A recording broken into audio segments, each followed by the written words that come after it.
సంవత్సరాల తరబడి ఎన్ని మందులు వాడినా మీ మోకాల నొప్పులు తగ్గట్లేదా? ప్రాణ పెయిన్ క్లినిక్ లో అత్యాధునిక చికిత్స. కోల్కతాలో జరిగిన ఈ ఇన్సిడెంట్ లా అసలు ఏం జరిగింది అని ఒక రీసెర్చ్ లో భాగంగా నేను ఈ రోజు ఈ సీల్దా కోర్ట్ కి వచ్చిన. ఇక్కడ ఈ కోర్ట్ లా ఇద్దరు అడ్వకేట్లని కలవడం జరిగింది. అందులో ఒక ఆవిడ పేరు కవితా సర్కార్ అండ్ సౌరవ్ బెనర్జీ అని చెప్పేసి, వీళ్ళిద్దరూ కూడా లీగల్ ఎయిడ్ అడ్వకేట్స్ అనమాట.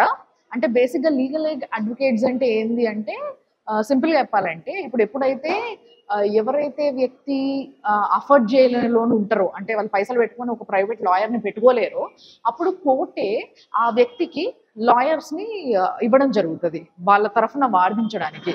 సో ఆ విధంగా వీళ్ళిద్దరిని కూడా అపాయింట్ చేయడం జరిగింది. దాంట్లో ఎవరైతే సౌరవ్ బెనర్జీ గారు ఉన్నారో ఆయన సీనియర్ లాయర్ అనమాట.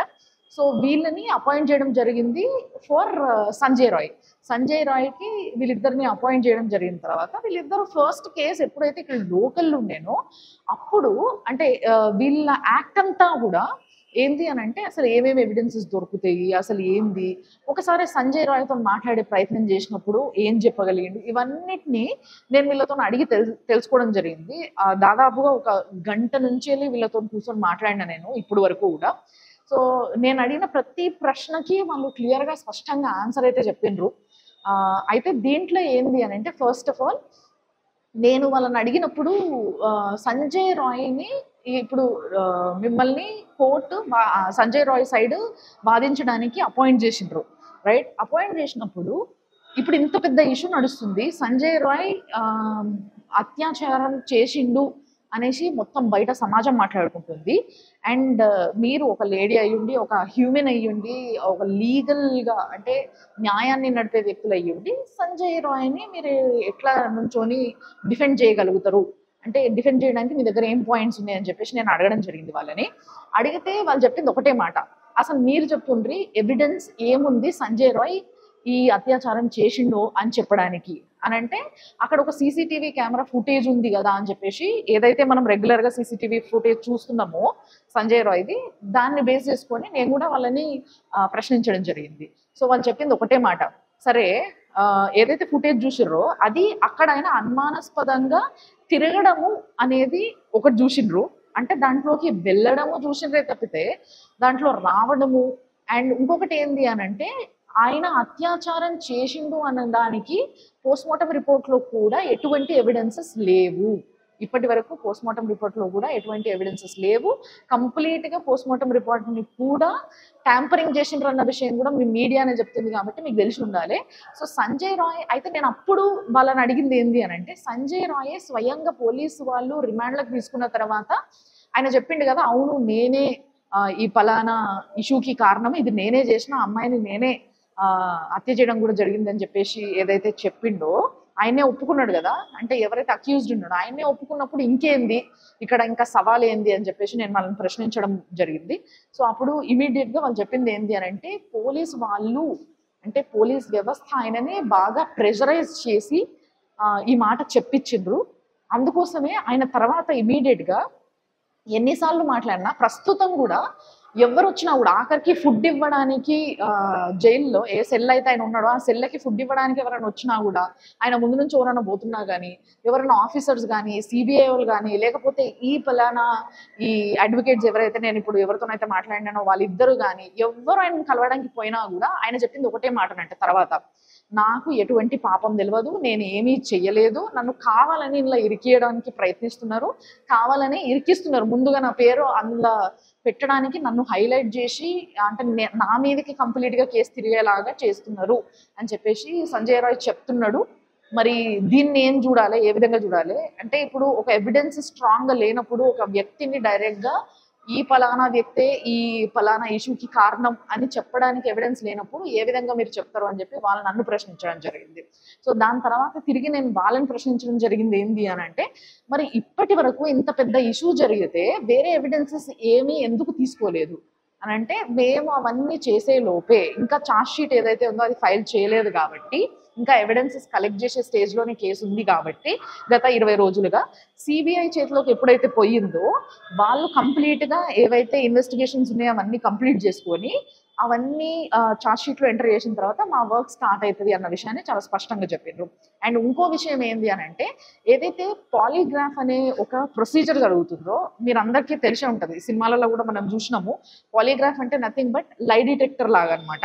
వీళ్ళు ఒకవేళ అబద్ధం చెప్తున్నట్టయితే వాళ్ళ ఏదైతే బ్రెయిన్ ఫ్రీక్వెన్సీస్ ఏవైతే ఉంటాయో అది కొంచెం మారుతూ ఉంటాయి. దాన్ని బట్టి వీళ్ళు అబద్ధం చెప్తున్నారు, నిజం చెప్తున్నారు, ఆలోచించి చెప్తున్నారు, డైరెక్ట్ అడగంగానే చెప్తలేరు అనే దాన్ని బేస్ చేసుకొని వాళ్ళు చెప్పేది కరెక్టా కాదా అని చెప్పి డిసైడ్ చేసి ఒక రిపోర్ట్ రాసుకోవడం జరుగుతుంది. కానీ వీళ్ళు ఆల్రెడీ ఒక మెడికల్ ఫీల్డ్ ఉన్నారు. సంజయ్ రాయన్ కానీ లేకపోతే సందీప్ ఘోష్ కానీ అంటే ప్రిన్సిపల్ కానీ వీళ్ళందరూ మెడికల్ ఫీల్డ్ ఉన్నారు, డాక్టర్స్ కూడా.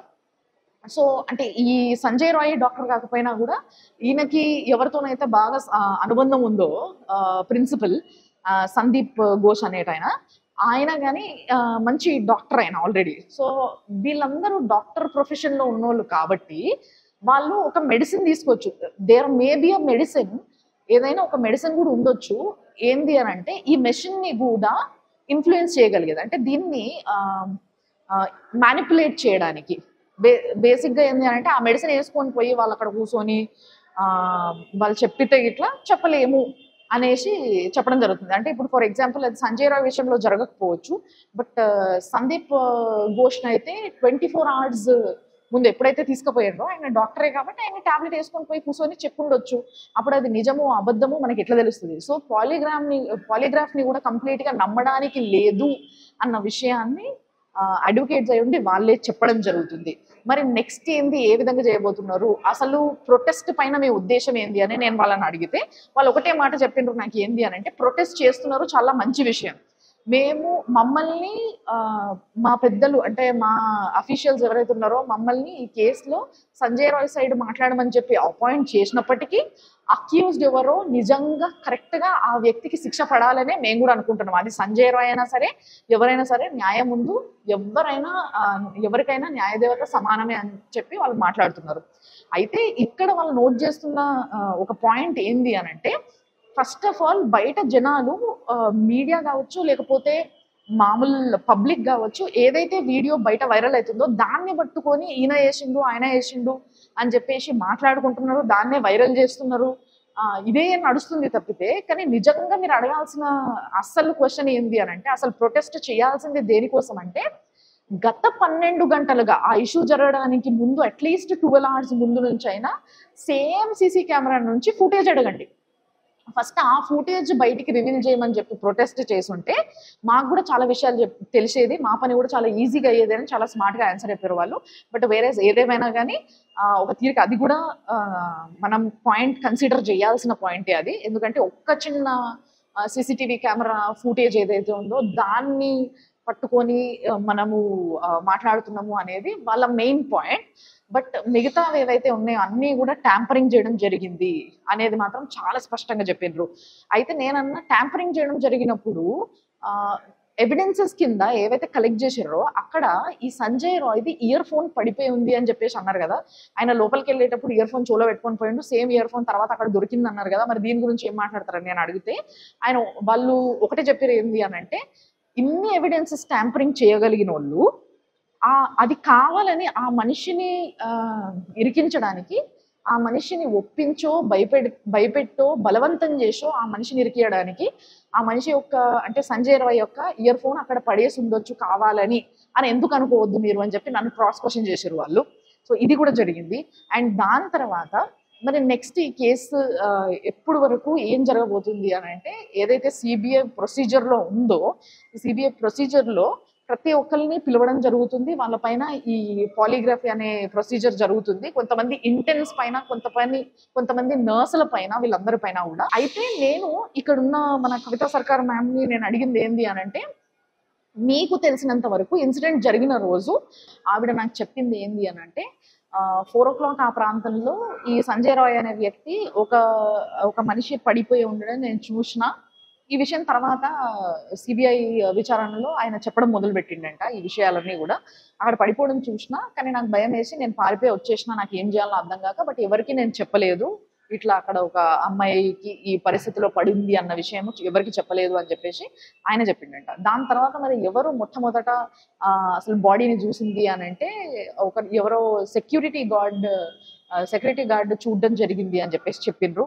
అండ్ దాని తర్వాత ఆ అమ్మాయి ఇన్సిడెంట్ ఎప్పుడు జరిగిందో తెలియదు, correct time maybe 2 o'clock 3 o'clock మధ్యలో జరుగుండొచ్చు.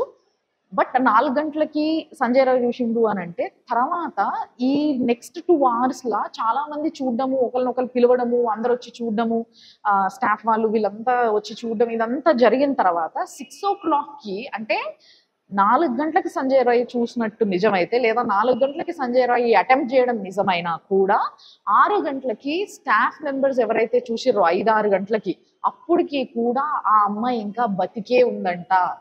6 గంటలకి ఆడపిల్ల కొట్టుమిట్టాడుతుంటే సావు బతుకులల్లా ఆ పిల్లని ఎమర్జెన్సీ వార్డ్కి తీసుకుపోయి బతికిచ్చే ప్రయత్నం చేసిండ్రంట. బట్ ఆ అమ్మాయి బతకలేదు. ఇక్కడ అసలు ప్రశ్న ఏంది అంటే బతికిచ్చే ప్రయత్నం నిజంగా చేసిండ్రా, లేకపోతే ఏ విధంగా అయితే ఎవిడెన్సెస్ ని ట్యాంపర్ చేసిండ్రో అట్లా అమ్మాయి బతకపోవడమే బెటర్ అని చెప్పేసి నెగ్లెక్ట్ చేసిండ్రా అనేది కూడా ఒక పెద్ద ప్రశ్నగా మిగిలింది ఇలా. అండ్ దాని తర్వాత ఆ అమ్మాయి బతకకపోగా ఆ అమ్మాయిని తీసుకుపోయి 3rd floor లో ఇన్సిడెంట్ జరిగితే ఎమర్జెన్సీ వార్డ్ నుంచి డైరెక్ట్ 4th floor కి తీసుకుపోయి అక్కడ మళ్ళీ పండబెట్టడం జరిగిందంట. అంటే ఇదంతా ఏం చిత్రీకరించడానికి ఇంత కథ నడిపిండ్రు, అక్కడున్న కొలీగ్స్ కావచ్చు, అమ్మాయితో కలిసి పనిచేసిన వాళ్ళు కావచ్చు, లేకపోతే హైయర్ అఫీషియల్స్ కావచ్చు, ఎవరెవరైతే ఆ ఇన్సిడెంట్ లో హ్యాండ్ ఉందో లేకపోతే ఐ ఎవిడెన్స్ ఉందో వీళ్ళందరూ కూడా అసలు ఏం క్రియేట్ చేయడానికి ట్రై చేసిండ్రు అనేది ఒక పెద్ద ప్రశ్న.